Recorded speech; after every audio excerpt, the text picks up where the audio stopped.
श्री शिवाय नमस्तुभ्यम। हर हर महादेव। स्वागत है आपका हमारे चैनल वास्तविक जानकारी पर। दोस्तों, आज का ये वीडियो हम सभी के लिए बहुत ही खास होने वाला है, क्योंकि कल सोमवार की विशेष तिथि पड़ रही है।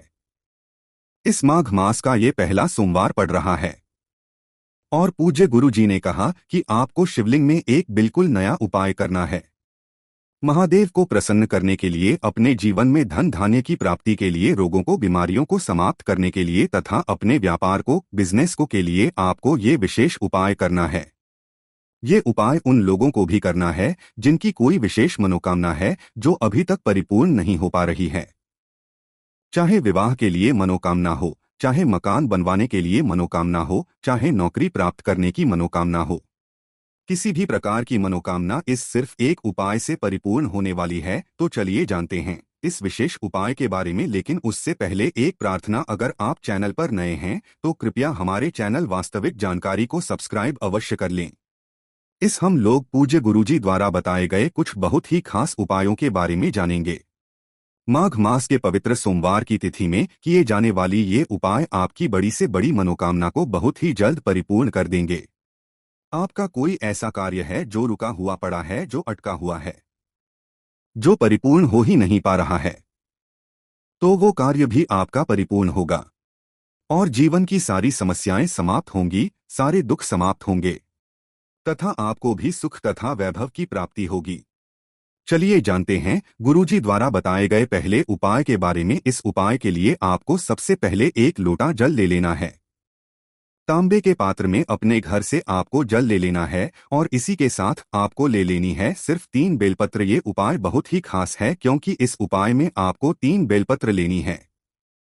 बेलपत्र का कोई भी उपाय किया जाए तो वो महादेव को अत्यधिक प्रयोग होता है, क्योंकि बेलपत्र का वृक्ष माता पार्वती के से उत्पन्न हुआ है। इसलिए अगर आपके पास बेलपत्र नहीं है तो आप शिवलिंग के ऊपर चढ़ी हुई बेलपत्र को उठाकर जल से शुद्ध करके उसका भी इस्तेमाल कर सकते हैं, और अगर आपके पास है तो आप उसका भी इस्तेमाल कर सकते हैं।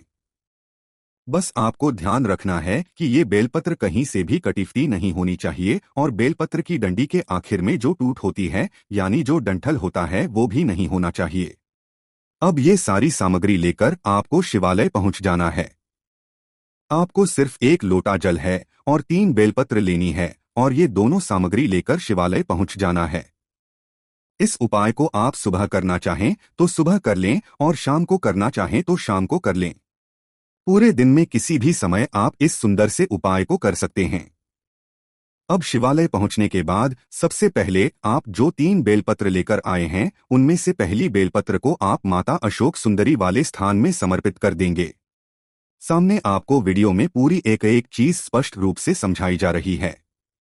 ये बेल आप जो माता अशोक सुंदरी वाले स्थान पर समर्पित करेंगे, उसकी चिकनी साइड नीचे की तरफ रहेगी और बेलपत्र की डंडी जलाधारी की तरफ रहेगी। बेलपत्र समर्पित करते हुए आप श्री शिवाय मंत्र का स्मरण जरूर करिएगा। इसके बाद आपको दूसरी बेलपत्र लेनी है और ये आपको माता पार्वती का जो हस्तकमल होता है, यानी शिवलिंग का जो कटी भाग होता है, शिवपिंडी जिस स्थान पर रखी रहती है, वही माता पार्वती का हस्तकमल कहलाता है और उसी स्थान पर आपको ये कर देनी है। बेलपत्र की चिकनी साइड का हिस्सा शिवलिंग में टच करेगा और बेलपत्र की डंडी जलाधारी की तरफ रहेगी।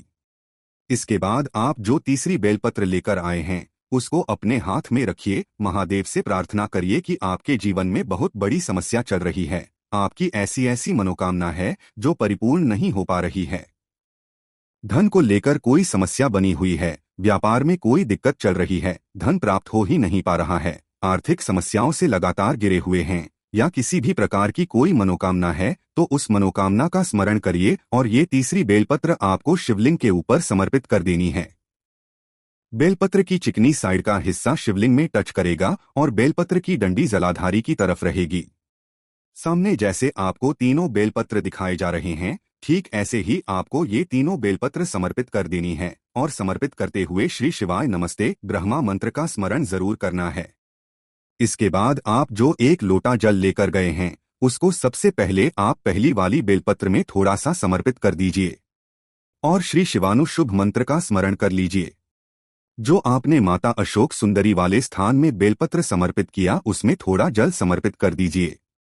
फिर उसके बाद माता पार्वती के हस्तकमल के ऊपर आपने जो दूसरी बेलपत्र रखी है उसके ऊपर थोड़ा सा जल समर्पित कर दीजिए और श्री शिवानु शुभ मंत्र का स्मरण कर लीजिए। इसके बाद जो तीसरी बेलपत्र है उस बेलपत्र के ऊपर आप ये बचा हुआ पूरा जल धीरे धीरे अर्पित करते जाइए और लगातार श्री शिवाय नमस्तव मंत्र का स्मरण करते जाइए। इसके बाद जलाधारी से जो जल नीचे गिर रहा है उसको थोड़ा सा अपने हाथ में लेकर अपने ऊपर इस जल का छिड़काव कर लेना है और वहीं शिवलिंग के सामने 1 या 2 मिनट रुककर श्री शिवाय नमो दिव्य मंत्र का स्मरण करते हुए फिर आपको वापस अपने घर आ जाना है। पूज्य गुरु जी कहते हैं कि जो भी व्यक्ति किसी भी सोमवार के दिन आप इस उपाय को किसी भी सोमवार को कर सकते हैं या फिर को कर सकते हैं या फिर प्रदोष व्रत में कर सकते हैं या फिर सोमवार की अष्टमी में कर सकते हैं, अगर इनमें से किसी भी एक दिन आप इस उपाय को करके अपनी प्रार्थना महादेव से बोल देते हैं तो महादेव आपकी प्रार्थना को बहुत ही जल्द परिपूर्ण कर देते हैं। अब जानते हैं गुरु जी द्वारा बताए गए दूसरे खास उपाय के बारे में जो आपके जीवन में धन की प्राप्ति करवाने के लिए। इस उपाय के लिए आपको एक दीपक ले लेना है। आप चाहे तो मिट्टी के दीपक का भी इस्तेमाल कर सकते हैं या अपने घर पर शुद्ध आटा मारकर उसका दीपक बनाना चाहते हैं तो उस दीपक का भी आप इस्तेमाल कर सकते हैं। इस दीपक में आपको लंबी रुई की बाती का प्रयोग करना है, लेकिन बाती आपको आर पार लगानी है, यानी एक लंबी रुई की बाती हो या फिर 2 बाती हो और दोनों आर पार हो जाएं, यानी 2 मुखी दीपक हो जाएं। 2 मुखी दीपक हो जाए और उस दीपक में आपको घी का इस्तेमाल करना है। शुद्ध देसी गाय का घी मिल जाता है तो आपके उपाय के लिए सर्वोत्तम होता है। ये जो होंगी वो एक शिव के लिए होगी और दूसरी शक्ति के लिए होगी, यानी शिव और शक्ति को प्रसन्न करके अपने जीवन में धन धान्य को प्राप्त कराने के लिए, धन धान्य की वृद्धि के लिए ये उपाय सर्वोत्तम है। आपने ये 2 बाती वाला दीपक तैयार कर लिया। इस दीपक के साथ ही आपको एक चावल का दाना ले लेना है। अब ये दीपक लेकर आपको पहुंच जाना है शिवालय। इस उपाय को आप शाम के समय में ही करेंगे। शाम को सूर्यास्त के बाद किसी भी समय आप इस उपाय को कर सकते। शिवलिंग के सामने पहुंचकर आपको ये दीपक शिवलिंग के दाहिनी साइड में, यानी शिवलिंग के जो जलाधारी होती है उसके दाहिनी साइड आपको ये दीपक रख देना है। शिवलिंग का जो सीधा हिस्सा होता है, जो दाहिनी साइड वाला हिस्सा होता है, यानी जो राइट हैंड वाला हिस्सा होता है, उस तरफ आपको ये दीपक रख देना है और महादेव तथा माता पार्वती से प्रार्थना कर लेनी है कि मेरे जीवन में धन की जो समस्या चल रही है उसको समाप्त करने की कृपा करें और फिर ये दीपक आपको प्रज्वलित। फिर उसके बाद आप जो एक चावल का दाना लेकर आए हैं उसको कम से कम 11 बार श्री शिवाय मंत्र का स्मरण करते हुए ये एक चावल का दाना आपको इस दीपक में डाल देना है। फिर उसके बाद वहीं शिवालय में शिवलिंग के सामने थोड़ी देर बैठकर श्री शिवाय नमो दिव्य मंत्र का स्मरण करते हुए आपको वापस अपने घर आ जाना है। पूज्य गुरु जी कहते हैं कि चावल का दाना हमारे जीवन की आर्थिक समस्याओं को समाप्त करने के लिए होता है तथा माता लक्ष्मी की अनन्य कृपा कराने के लिए होता है। इसलिए आप ये एक चावल के दाने वाला दीपक शिवलिंग के दाहिनी साइड जरूर प्रज्वलित करिएगा। अब जानते हैं पूज्य गुरु जी द्वारा बताए गए तीसरे सबसे आखिरी उपाय के बारे में। ये उपाय आपकी परेशानियों को समाप्त करने के लिए है। इस उपाय के लिए भी आपको एक दीपक ले लेना है। दीपक आप चाहे तो मिट्टी का ले लें या फिर अपने घर पर शुद्ध आटा मारकर उसका भी दीपक तैयार कर सकते हैं। इस दीपक में आपको गोल रुई की बत्ती का प्रयोग करना है और साथ ही साथ शुद्ध घी का प्रयोग करना है। ये उपाय आपके जीवन में जो संकट चल रहे हैं, जो परेशानियां चल रही हैं, जिनकी वजह से आपको लगता है कि मेरा एक कार्य बनता नहीं है और दूसरा कार्य पहले बिगड़ जाता है, घर में लगातार कोई ना कोई समस्या बनी हुई है, चारों तरफ से दुखों का पहाड़ जिनके जीवन में आ गया है, उनको ये उपाय कर लेना है। ये गोल भक्ति का एक दीपक आपको ले लेना है और इसी के साथ आपको थोड़े से काले तिल के दाने ले लेने हैं। अब ये 2 सामग्री लेकर आपको शिवालय है। ये उपाय भी आप शाम को ही करिएगा। शिवालय पहुंचने के बाद इस दीपक को आप शिवलिंग के आसपास कहीं पर भी रख सकते हैं। शिवलिंग के आसपास कहीं पर भी रख के इस दीपक को प्रज्वलित कर दीजिए और महादेव से प्रार्थना कर लीजिए कि मेरे जीवन में जो भी संकट चल रहे हैं, जो भी समस्याएं चल रही हैं, जो भी विपत्तियां चल रही हैं, जिनकी वजह से मेरा एक कार्य सफल नहीं हो पाता है और दूसरी परेशानी पहले आ जाती है, घर में लगातार दुर्भाग्य बना हुआ है, एक दूसरे में बहुत कलह मची रहती है, तो गुरुजी ने कहा कि अपनी समस्या को दूर करने की महादेव से प्रार्थना करिए और फिर ये काले तिल के दाने आपको इसी दीपक में डाल देना है। जो दीपक आपने प्रज्वलित करके महादेव के सामने रखा है, उसी में आपको ये काले तिल के दाने डाल देने हैं और फिर उसके बाद 1 या 2 मिनट श्री शिवाय नमस्ते मंत्र का स्मरण करते हुए आपको वापस अपने घर आ जाना है।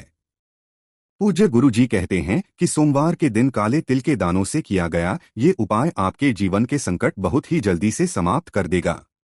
बस आप कोई भी उपाय करिए तो पूरे दिल से करिए, पूरे भाव से करिए, तो महादेव भी आपकी प्रार्थना को पूरे दिल से ही स्वीकार करते हैं। तो दोस्तों, ये थे पूज्य गुरु जी द्वारा बताए गए कुछ बहुत ही खास उपाय। अगर आपको जानकारी अच्छी लगी हो तो वीडियो लाइक करिएगा, साथ ही साथ चैनल को सब्सक्राइब जरूर कीजिएगा। श्री शिवाय नमस्तु भीयम, हर हर महादेव।